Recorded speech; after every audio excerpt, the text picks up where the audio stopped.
এটা হলো আমার বাবার বাড়ি। আমার বাবার বাড়ি হয়তো গোলা ভরা ধান নেই, গোয়াল ভরা গরু নেই, কিন্তু আমার মা এখন এই পাতা দিয়েই রান্না করে। হয়তো আমার বাবার বাড়িটা দোতলা কাঠের পুরোনো ঘর, তারপরও আমার এই জায়গায় শান্তি। শীতের এই সময়টা আসলে আম্মুকে একদমই ধরে বেঁধে রাখা যায় না। বাহিরে এই চুলোগুলো বানিয়েছে শুধুমাত্র এই পাতা দিয়ে রান্না করবে। তাই আজ সকালে আমার ঘুম ভাঙে আম্মুর এই রান্নার ধোয়ার কারণে। এইদিকে দেখে আব্বু আবার বাজার করে নিয়ে এসেছে। আমরা বোনেরা আবার তেলাপিয়া মাছ খেতে খুব বেশি পছন্দ করি, তাই আব্বু অনেকগুলো তেলাপিয়া মাছ নিয়ে এসেছে। মাছগুলো একদমই জীবিত এবং তাজা ছিল, দেখেই খেতে ইচ্ছা করতেছিল। এদিকে রান্না করার জন্য কয়েক পদের সবজি নিয়ে এসেছিল, যেগুলো আমি আবার ঝুড়ির মধ্যে উঠিয়ে ফেলছি। শীতের সবজিগুলো খেতে অনেক বেশি মজা হয়, যদিও আমি ওইরকম ভাবে সবজি একদমই খাই না। এখন হয়তো আমার বাবার বাসাটা দেখতে অনেক বেশি পুরনো হয়ে গিয়েছে, কিন্তু একসময় মানুষ এই ঘর করার জন্য ব্যস্ত হয়ে পড়তো। একদমই ছোট্ট থেকে বড় হওয়ায় কিন্তু আমার এই বাসা। এই যে আমাদের বাসার এই টপটা, এই জায়গায় বসে আমি যে কত খেলাধুলা করেছি। আমার মন খারাপের দিনগুলো এই টপে বসে আমি অনেক কাটিয়েছি। টপ থেকে সুন্দর একটা ভিউ দেখা যায় মাশাআল্লাহ। এইদিকে আমি এসেছি বলে আম্মু আবার গরু মাংস রান্না করছে। তোমাদের ভাই আবার গরু মাংসটা অনেক বেশি পছন্দ করে। এদিকে রান্নার জন্য আবার 2 প্রকারের সবজিও নিয়েছে লাউ কুচিয়ে, সাথে আবার বাঁধাকপিও কুচিয়েছে, মানে 2 প্রকারের ভাজি করছে। এইদিকে দেখে আমাদের টিনের উপরে একদম পাতা পড়ে ভর্তি হয়ে গিয়েছে। ভাবলাম এগুলো একটু ঝাড়ু দিয়ে দিয়ে আম্মুর একটু সুবিধাই হবে। আমার বাবার বাসাটা কিন্তু একদমই গ্রামে না, কিন্তু শীতের সময় একদমই গ্রামের একটা ফিল পাওয়া যায়। এই যে ইনি হচ্ছে আমাদের বাসার কাজের আন্টি, যে কিনা আমার আম্মু সকল কাজে সাহায্য করে। আমার যত বয়স তার আগে থেকেও আন্টি আমাদের বাসায় কাজ করে। আন্টি মাছগুলো আম্মুকে কেটে দিচ্ছিল। মজার ব্যাপার কি জানো, আমার বাসার মাছ মাংস সবকিছুই কিন্তু আন্টিই কেটে দেয়। এইদিকে আমি আবার চুলার কাছে বসলাম,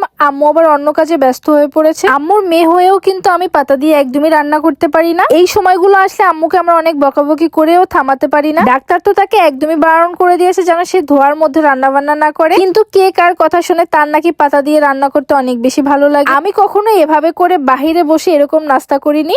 দেখলাম সবাই একসাথে বসে গল্প করছে। যেহেতু আমার নাস্তা করে এখনো হয়নি, তাই সবার সাথে বসে গল্প করতে করতে নাস্তাটা করে ফেলি। এদিকে দেখছি ছোট বোন চালতা কাটছে আরো দুপুর টাইম। আর দুপুর টাইমে মরিচ ভর্তা দিয়ে চালতা খেতে আমার অনেক বেশি ভালো লাগে। আমি জানি না তোমাদের কাছে আমার বাবার এই পুরনো দোতলা ঘরটা কেমন লেগেছে। যদি একটু হলেও ভালো লাগে তাহলে কমেন্ট করে জানিও। পুরনো হোক বা নতুন বা কিছুই নেই, তারপরও এটাই আমার আসল ঠিকানা। এটা ছাড়া আমি অস্তিত্ব। আজকের ভিডিওটা এই পর্যন্তই। এই ভিডিওর মাধ্যমে বাবার বাসার স্মৃতিগুলো ধরে রাখলাম। আল্লাহ হাফেজ।